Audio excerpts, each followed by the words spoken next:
Welcome to Warriors at Work. This is Jeanie Coomber, your guide and host. Warriors at Work is a place where everyone in the workplace can come together, gain insight, encouragement, tell stories, connect, and share wisdom.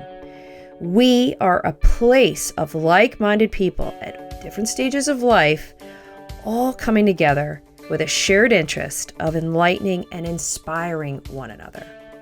If you're interested in going from the predictable to the potent, and you want to find your warrior magic, step into the journey with us. Welcome to Warriors at Work. Hey everybody, thank you so much for being here with me at the Warriors at Work show. So I'm wrapping up the year and I wanted to serve up a present to all of you. So what I did was I started thinking about, what does year end really mean? Means different things to different people. And I got fascinated by the different interpretations of year end, but also what were the rituals and practices that people had to help them reflect on the year, which is a common theme you're going to hear. But really, what does it mean? Why do it at all? And how does that really set you up for the year coming? So what I did was I reached out to a bunch of people that I've interviewed over the course of 2021, as well as some people in my network that I haven't interviewed that I just am fascinated by their story. And we did really short 5-minute interviews about what does year end mean to you? What are your rituals and practices, and why does it matter? How does it help you in your life and in your business? And I thought this would be a fun way to serve up something to all of my amazing warriors in this community, because I know you're all very reflective beings. You're all looking for greater consciousness, happier lives, more balance, more influence. But more than anything, you want to continue showing up as this soulful person who's aligned, attuned, and doing their very best to have the most effective experience here on Earth. So I serve up to you some of the people from the Warrior Magic community over the course of 2021. All of it, as always, in service to all of you incredible people. So be well, have a magical year end. Enjoy. Nancie, thank you so much for taking the time to tell me about your year-end experiences. So here's my first question. What does the end of the year mean to you? Okay, so this is going to be a little heavy at first, so bear with me. So the end of the year and the beginning of a new year is my most vulnerable time, because it'll be 10 years now. 10 years ago, my dad had a stroke on New Year's Eve and officially died 5 days later. Mm-hmm. So life as I knew it really changed, when all of that happened. And so every year I am somewhat anniversarying that. Mm. I'm reflecting on that and those days, December 31, through to Jan 5 is just this time.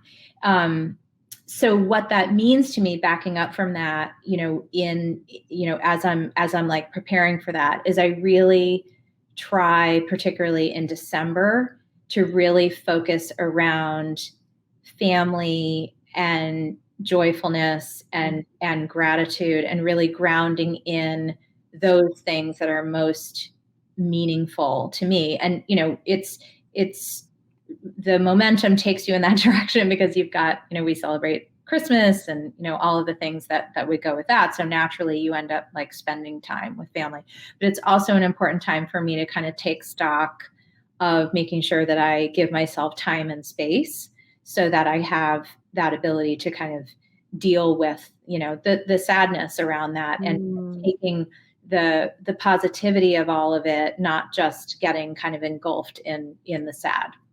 Mm. And what about any rituals or practices that you have at year end?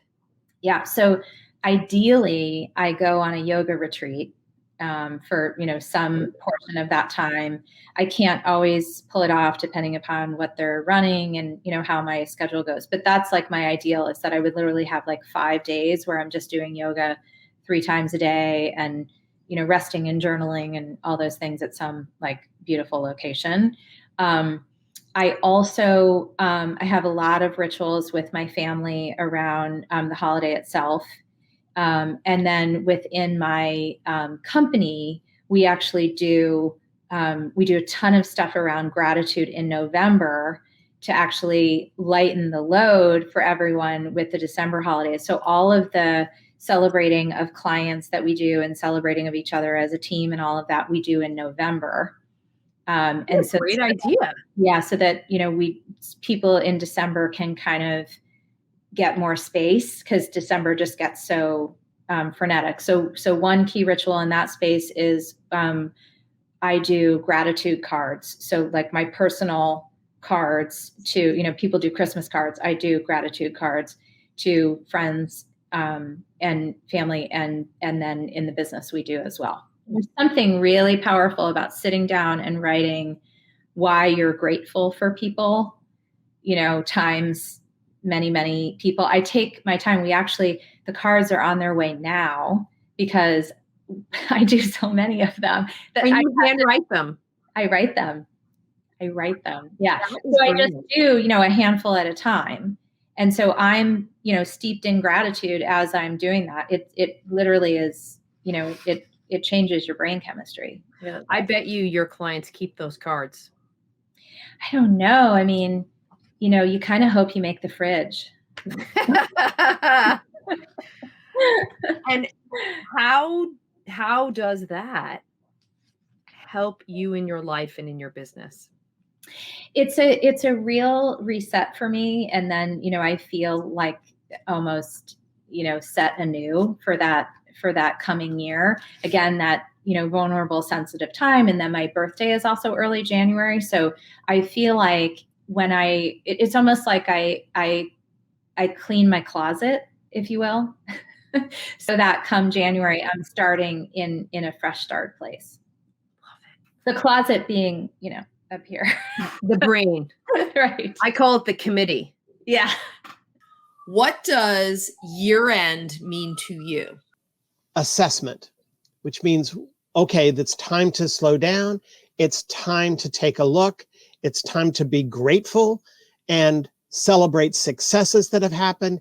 It's definitely a time to stop and see and look backwards without looking forwards at this moment. But it's time to stop, look backwards, and it just has a lot to do with gratitude, I think, and a lot to do with really. Well, I mean, this year is about, okay, we've survived another year. Why are we still here? Why are we actually thriving?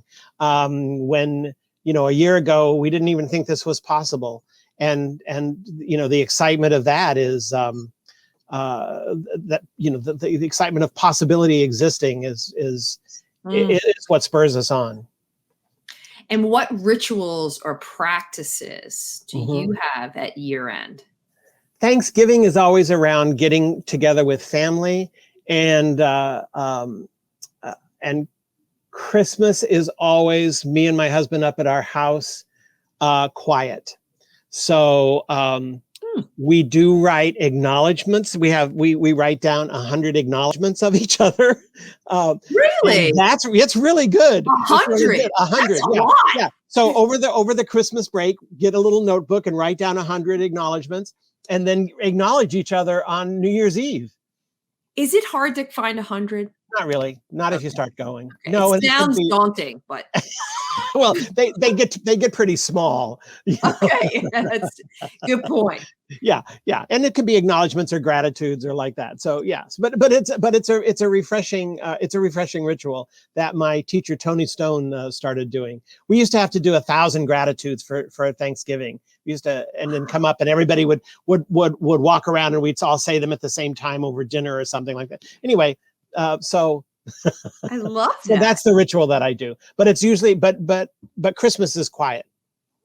And how do those rituals and practices, let's first talk about how it helps you in life, and then we'll talk about how it helps you in business. Well, I think gratitude is the root of so many, gratitude is the root of prosperity.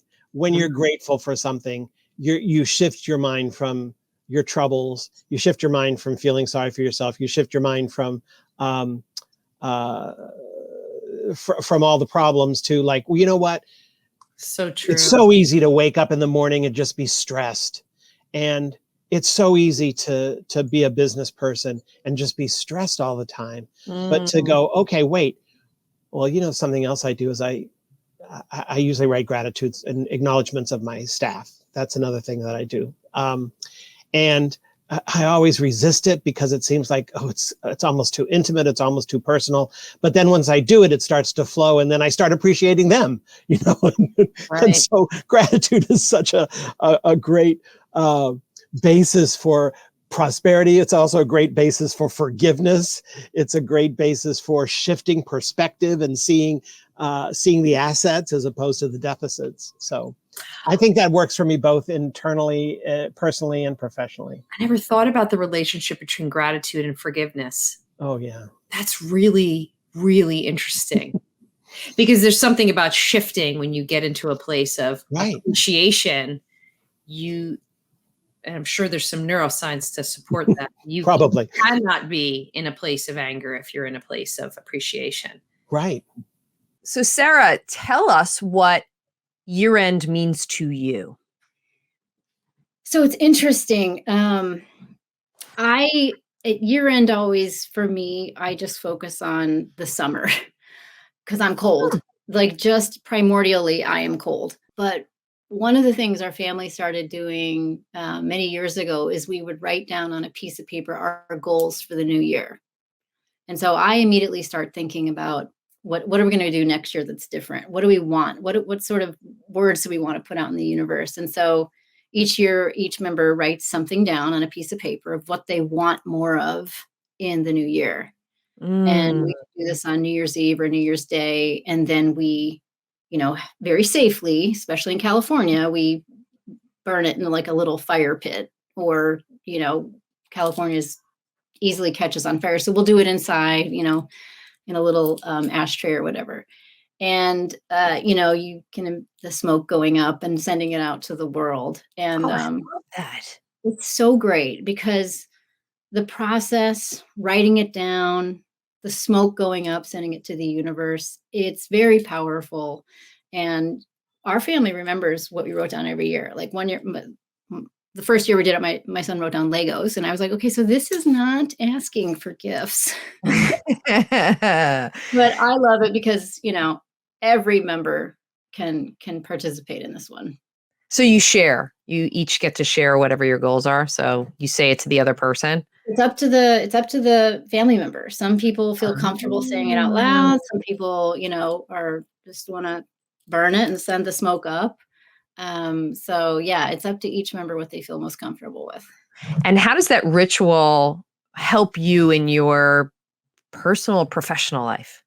I think it centers me. And I've been telling people on my team lately, it's like, I get this is the hardest time. This is hard, right? This is hard. But you need three things: an amazing or horrible manager from which to learn. You need to build your resume, or you got to buy stuff, right? And so what I encourage your listeners as well as my team is think about what you need that year. Do you need to be a better leader by way of watching and learning? Do you need to build your resume because this may not be your dream job, but your dream job is one or two away? Or do you just need to buy stuff and just like hang in there and plug your nose, right? Because you got to wait to vest. But your nose. That's great. Here we go. But I think the core here is you have to be incredibly professionally selfish about what it is that you need that year, either to become a better manager, build your resume, or just to buy stuff. And so for me, I kind of put it in those three buckets.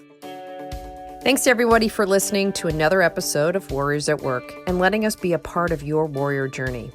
You can ask questions and make suggestions for future topics at jc@jeanniecoomber.com. Connect with me personally on LinkedIn and Instagram, and join us on the Warrior Conversations channel on YouTube and at the Warrior Magic Community page on Facebook. You can find links to all these places on my website, jeanniecoomber.com. And most importantly, be sure to tell friends about us, subscribe, rate, and review us on iTunes, Spreaker, and Spotify. It helps others find the show and puts more warrior magic out into the world.